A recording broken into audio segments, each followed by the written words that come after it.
Hello दोस्तों, आप सबसे रिक्वेस्ट है कि प्लीज़ वीडियो को लाइक शेयर सब्सक्राइब कमेंट्स ज़रूर करें। आइकन बेल को ज़रूर दबाएं जिससे वीडियो की नोटिफिकेशन आपको मिलती रहे। मथुरा पर जरासंध का अधिकार कैसे हुआ, कैसे वो वहाँ का राजा बन गया। पुराणों के अनुसार जब कृष्ण ने द्वारिका का निर्माण कराया तो जरासंध मथुरा में था। कृष्ण ने लीला दिखाकर गोवांतक पर्वत में छिप गए और जरासंध ने पर्वत पर आग लगा दी। तो जरासंध ने सोचा कि कृष्ण और बलराम मर गए, आग में जलकर भस्म हो गए। तब जरासंध मथुरा के सिंहासन पर बैठ गया और कहा कि अब मैं यहाँ का राजा हूँ। मेरे मुकुट पर एक और मणि जड़ दी गई है। और अपने मित्र शल्य को कहा कि शल्य, एक पत्र लिखो और हस्तिनापुर एक दूत भेजो और हस्तिना में महाराज धृतराष्ट्र को कहो कि कृष्ण और बलराम आग में जलकर भस्म हो गए हैं। मैंने उन्हें जलाकर भस्म कर दिया है। अब आपको किसी से डरने की जरूरत नहीं है। अपने पुत्र दुर्योधन को युवराज घोषित कर दो।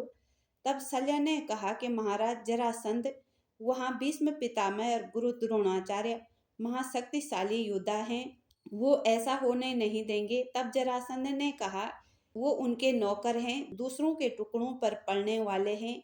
इतने शक्तिशाली होते तो वो खुद राजा नहीं बनते। दूसरों के टुकड़ों पर पड़ने वाले तो उनके एहसानों के नीचे इतना दब जाते हैं कि उनकी हिम्मत नहीं होती। वो नीचे नीचे उनकी शक्ति क्षीण हो जाती है। इसलिए आप हस्तिनापुर जाके दुर्योधन को युवराज घोषित करने के लिए उनसे कहो। अगर कहीं पे दिक्कत आएगी तो हम तुम्हारे साथ हैं। तब जरासंध का दूत हस्तिनापुर गया और ये खबर शकुनी और हस्तिनापुर में फैला दी कि कृष्ण और बलराम दोनों आग में जलकर भस्म हो गए। शकुनी प्रसन्न होकर धृतराष्ट्र को खबर सुनाई और कहा, जीजाश्री, एक बहुत बड़ी खुशखबरी है। मथुरा का सर्वनाश हो गया है। सब कुछ मथुरा में खत्म हो गया है। मथुरा के कुल दीपक बुझ गए हैं, आग में भस्म हो गए हैं। गोवंतक पर्वत पर जरासंध ने उन्हें भस्म कर दिया है। अब मथुरा पर उग्रसेन का नहीं, जरासंध का शासन है। मेरे पास उनका गुप्त समाचार भी आया है कि दुर्योधन को युवराज घोषित कर दो। धृतराष्ट्र अचंभित होकर बोला, क्या ऐसा हो सकता है? तब धृतराष्ट्र ने कहा कि पितामह और विदुर क्या कहेंगे? क्या जनता मेरे दुर्योधन को स्वीकार करेगी? शकुनी ने कहा कि पितामह और विदुर को छोड़ो, वे तो आपके नौकर हैं, आपके टुकड़ों पर पड़ने वाले नौकर हैं। जो दूसरों के टुकड़ों पर पड़ने वाले होते हैं वो नौकर होते हैं। आप तो राजा हैं, जनता स्वीकार नहीं भी करेगी तो क्या आप राजदंड छोड़ देंगे? ये राजा पर निर्भर है। आप एक बार घोषणा तो करके दिखाओ। उधर द्वारिका में द्वारकावासी कृष्ण का अभिवादन कर रहे, हर्ष की लहर छा रही है। तब विदुर ने सुना तो पितामह से कहा, पितामह ने कहा कि मुझे विश्वास नहीं है, कृष्ण और बलराम जलकर मर गए। पितामह ने कहा कि ये सब झूठ है, ऐसा नहीं हो सकता है।